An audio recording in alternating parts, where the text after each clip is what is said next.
जिस जनरेशन में, जिस दुनिया में आप रहते हो, ये एक फेक जनरेशन है।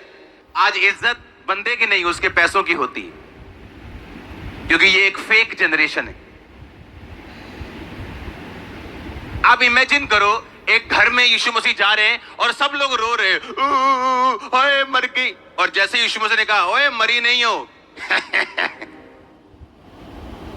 अगर किसी का कोई मरा हो जो दिल पे लगा हो, अगर कोई बोल देना, ओए काका मरी नहीं, तो बंदा कहेगा सच्ची नहीं मरी, वो ऐसे बोलेगा। तुसी कितने चंगे हो, हाँ, वो ऐसे बोलेगा। पर बाइबल कहती, वो जैसे यीशु मसीह ने कहा मरी नहीं हो, वो सो रही है, सब हंसी करने लगे, हंसने लगे, मजाक उड़ाने लगे। इसका मतलब वो सही तरह से रो नहीं रहे थे, वो फेक थे, वो फेक रो रहे थे। वो फेक प्रॉफिट होते हैं ना, फेक पास्टर्स होते हैं, फेक विश्वासी भी होते हैं, नकली प्रॉफिट भी होते हैं, नकली पास्टर भी होते हैं, नकली विश्वासी भी होते हैं। तो वो नकली रो रहे थे। अगर वो असली रो रहे होते, अगर वो सच्ची दुख में होते, तो यीशु मसीह की बात को सुन के एकदम से कैसे हंस पड़ते वो। लेकिन वो हंसी करने लगे, मजाक, एक दूसरे के साथ हाई फाई मार के मजाक करने लगे, ये क्या बोल रहे हैं, क्योंकि वो रो नहीं रहे थे, वो फेक थे। और याद रखो, इस फेक जनरेशन में जिसपे आप रहते हो, आपको पर्सनल प्रूफ की जरूरत है कि परमेश्वर अपना हाथ आप पे प्रकट करे और लोगों के मुंह बंद हो जाए। अब आप समझ रहे हो क्यों आपको पर्सनल प्रूफ चाहिए, क्योंकि जिस जनरेशन में आप रहते हो, ये एक फेक जनरेशन है, ये एक नकली जनरेशन है, ये एक नकली लोग हैं। ये मुंह पे और दिल में और, मुंह पे कुछ।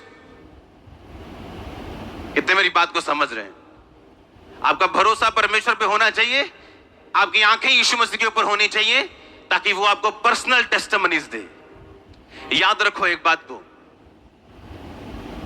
जब यीशु मसीह पतरस की सास के घर गए और लिखा उसकी सास को बुखार था, और जैसे यीशु मसीह ने उसके सास का हाथ छुआ, वो चंगी हो गई। अब ऐसे व्यक्तियों को चंगा करना, ऐसे व्यक्तियों को वरदान देके भेजना जिनके घर में खुद टेस्टिमनी हो, उनके लिए ज्यादा आसान है काम करना, क्योंकि उसने अपनी सास को चंगा होते अपनी आंखों के सामने देखा है। ये उसका पर्सनल साइन था, निजी प्रूफ था उसका।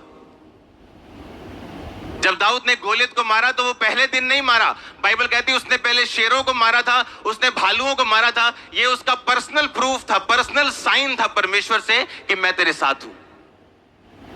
हो सकता है आप कुछ दिन के लिए किसी मुसीबत में फंस जाएं, सही होने के बावजूद भी। वो इसलिए नहीं कि परमेश्वर आपको फंसाना चाहता है, वो इसलिए कि परमेश्वर उस मुसीबत से आपको निकालेगा, आपको पर्सनल साइन देगा कि मैं आपके साथ हूं, ताकि वो आपको हाई लेवल के लिए तैयार कर सके।